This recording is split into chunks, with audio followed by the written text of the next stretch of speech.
Hello foodies, வணக்கம் and welcome to Teens Cooking World. So இன்னைக்கு வந்துட்டு சூப்பர் கிறிஸ்பியான ரிப்பன் பக்கோடா எப்படி செய்யறதுன்னு பார்க்க போறோம். மாவை நம்மளே ஆட்டி அரைச்சு செய்ய போறோம். இன்ஸ்டன்ட் மாவுல நம்ம எதுவும் யூஸ் பண்ண போறது இல்ல. சோ இது வந்து பெர்ஃபெக்ட்டான அளவுல செஞ்சீங்கன்னா கண்டிப்பா வந்து இதே அளவுக்கு கிறிஸ்பியா வரும். லாஸ்ட் வரைக்கும் மிஸ் பண்ணாம வீடியோ பார்த்து Subscribe பண்ணி சப்போர்ட் பண்ணுங்க. இப்போ நான் ஃபர்ஸ்ட் வந்துட்டு 1 கப்ல வந்து சாப்பாடு அரிசி எடுத்துர்க்கேன். இது வந்து IR20 அந்த IR20ன்னு சொல்வாங்க அந்த அரிசி. நான் வந்து காரத்துக்கு 2 காஞ்ச மிளகாய் சேர்த்திருக்கேன். நீங்க 3 4 கூட சேர்த்துக்கலாம். அதுக்கு அப்புறம் ஒரே ஒரு பல் பூண்டு. சோ இது எல்லாத்தையுமே நல்லா ஊற வச்சுக்குவோம். சோ பூண்டு ஏன் சேர்த்தறேன்னா एक्चुअली நான் அரைக்கும்போது மறந்துடுவேன். அதனால நான் சேர்த்திருக்கேன். நீங்க மறக்க மாட்டீங்க அப்படினா நீங்க டைரக்ட்டா வந்துட்டு நீங்க அதிலே மாவு ஆட்டும்போது நீங்க இது பண்ணிக்கலாம். இப்போ ஃபர்ஸ்ட் வந்து நல்லா ஊறிடுச்சு. நல்ல ஒரு 4-5 மணி நேரம் நல்லா ஊறட்டும் அரிசி. எனக்கு வந்து இவ்ளோ காரம் போதும். அதனால நான் வந்துட்டு 2 வரமிளகாய் மட்டும் எடுத்துர்க்கேன். இன் கேஸ் உங்களுக்கு காரம் இன்னும் ஜாஸ்தியா தேவைப்படுச்சுனா நீங்க இன்னும் ஒரு மிளகாய் 2 மிளகாய் எக்ஸ்ட்ரா சேர்த்துக்கோங்க. சோ 1 கப் அரிசியை வந்துட்டு இந்த அளவுக்கு நல்ல மாவை வந்து நல்லா நைஸா ஆட்டி எடுத்துக்க போறோம். பூண்டு எல்லாத்தையும் நல்லா கட் பண்ணி போட்டுருங்க. அதுக்கு அப்புறம் வந்துட்டு கொஞ்சம் உப்பு ஒரே ஒரு டேபிள்ஸ்பூன் உப்பு போட்டுக்கோங்க. நமக்கு பத்தலைனா லாஸ்டா சேர்த்துக்குவோம். பெருங்காய தூள் சேர்த்திருக்கேன். இந்த அளவுக்கு மாவு வந்து நல்லா ஆட்டி எடுத்தாச்சு. இப்போ வந்துட்டு இது வந்து பொட்டுக்கடலை மாவு 1/2 கப் 1 கப் அரிசி அரைச்சு எடுத்துர்க்கோம். 1/2 கப் பொட்டுக்கடலை மாவு அண்ட் இது வந்துட்டு பாத்தீங்கன்னா அரிசி மாவு வந்து 1/4 கப்ல அரிசி மாவு. இது வந்து வெளியில வாங்குன கடையில வாங்குன அரிசி மாவு அண்ட் இது வந்துட்டு 1/4 கப் கடலை மாவு. சோ இந்த 4 மாவுமே நம்ம சேர்த்து இப்போ நல்லா ஒண்ணா நம்ம பிணைய போறோம். நீங்க மாவு ஆட்டி பாருங்க. உங்களுக்கு லைட்டா உப்பு பத்தலனா இந்த ஸ்டேஜ்ல நீங்க வந்து தூள் உப்பு சேர்த்துக்கோங்க. மாவு நல்லா வந்து நல்லா எல்லாமே ஈவனா நல்லா பிணைஞ்சு எடுத்துக்கோங்க. சோ இந்த அளவுக்கு நல்லா பிணைஞ்சுக்கோங்க. இன் கேஸ் உங்களுக்கு மாவு ரொம்ப லூசா இருந்துச்சு நீங்க நிறைய தண்ணி விட்டு ஆட்டிட்டீங்க அப்படினா பொட்டுக்கடலை மாவு நீங்க இன்னும் கொஞ்சம் ஜாஸ்தி அரைச்சு வச்சுக்கோங்க. தேவைப்பட நீங்க சேர்த்துக்கோங்க. இப்போ வந்து அரை டேபிள்ஸ்பூன் அரை டீஸ்பூன் தான் சேர்க்கறேன். பட்டர் வந்துட்டு நல்லா அரை டீஸ்பூன் மட்டும் தான் சேர்க்கறேன். நிறைய சேர்த்துறாதீங்க ரொம்ப உடைஞ்சு வந்துரும். இப்போ எல்லாத்தையும் நல்லா mix பண்ணிக்கலாம்.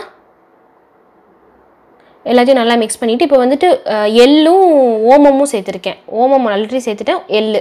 சோ ரெண்டுத்தையும் வந்துட்டு எல்லாத்தையும் நல்லா mix பண்ணிக்கலாம். எல்லாத்தையும் நல்லா mix பண்ணி விட்டுட்டு இப்போ வந்து பாத்தீங்கன்னா நல்ல எண்ணெய் காய வச்சிருந்தேன். சோ இது பொரிக்கிறதுக்காக எண்ணெய் காய வச்சிருப்போம்ல. சோ அந்த எண்ணெயை வந்துட்டு ஒரே ஒரு குழிக்கரண்டி மட்டும் போதும்.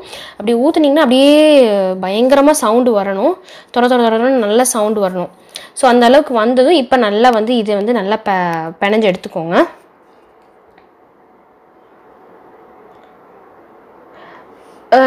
நான் வந்துட்டு 2 மிளகாய் இருக்கறனால கொஞ்சம் காரம் வந்து மைல்டா தான் இருக்கும். இந்த அளவுக்கு இருக்கும்.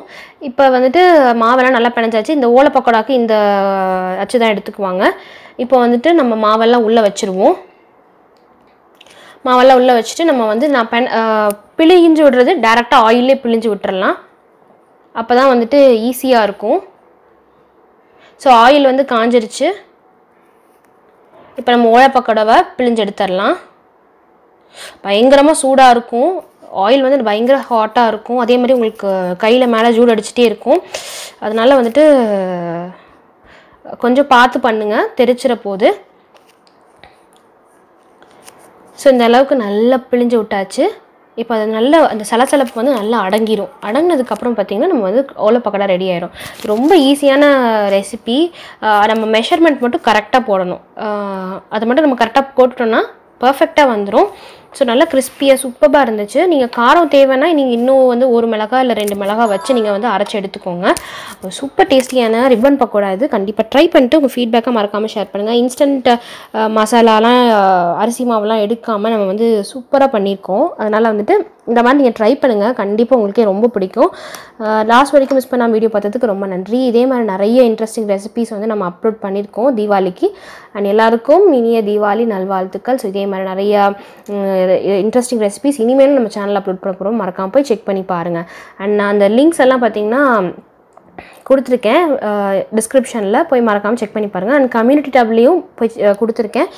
என்னென்ன ரெசிபீஸ் நம்மளோட தீபாவளி ரெசிபீஸ்னு போய் மறக்காம செக் பண்ணி பாருங்க. ஸோ இதே மாதிரி சூப்பரான எக்ஸ்பீரியன்ஸ் சந்திப்போம். பாய்.